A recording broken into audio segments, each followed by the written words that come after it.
దొరికిపోయిన నేరస్తుడి తత్రపాటు అందులో కనిపిస్తుంది. ఎంత పెద్ద నేరస్తుడైనా పోలీసులకు దొరికినప్పుడు ఇలాగే గందరగోళానికి గురవుతాడు.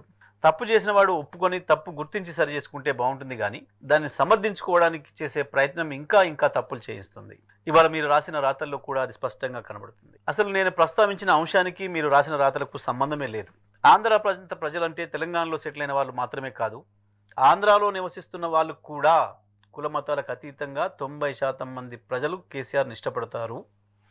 హైదరాబాద్తో సహా తెలంగాణలో సెటిల్ అయిన వాళ్ళందరూ చంద్రబాబు కంటే కేసీఆర్ పాలనలోనే సుఖంగా, సంతోషంగా, స్వేచ్ఛగా ఉన్నామని భావిస్తున్నారు. ఈ విషయాన్ని 2018, 2023 ఫలితాలు స్పష్టంగా చెప్పాయి.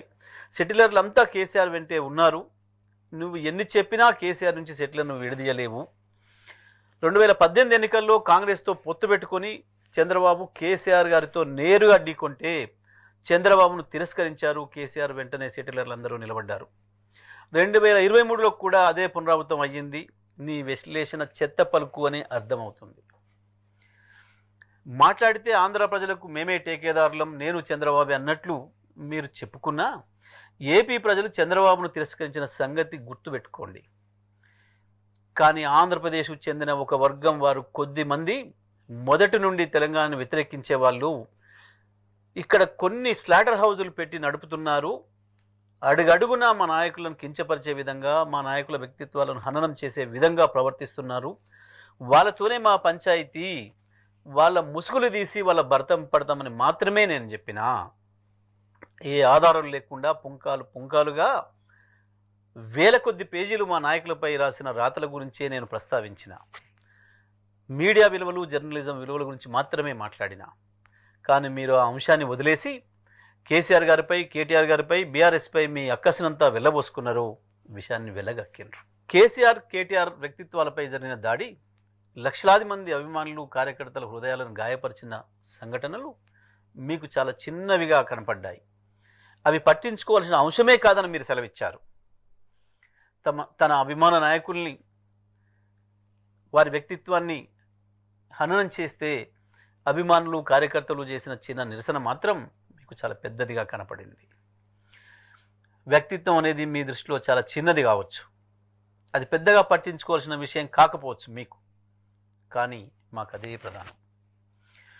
ఒక రాజకీయ పార్టీ విధి విధానాలపై, గెలుపోటములపై ఎవరైనా విశ్లేషించవచ్చు, కానీ ఆ సందర్భంగా బీఆర్ఎస్పై మీరు చేసిన విశ్లేషణ, మీరు ఉపయోగించిన భాష, వాడిన పదాలు జర్నలిజం పరిధులను దాటింది. మళ్ళీ మీ మాటల్లోనే చెప్పాలంటే, మీరు రాసిన రాతల్లోనే, మీరు రాసిన పదాల్లోనే చెప్పాలంటే మీ బల్పును, అహంకారాన్ని తెలియజేస్తుంది.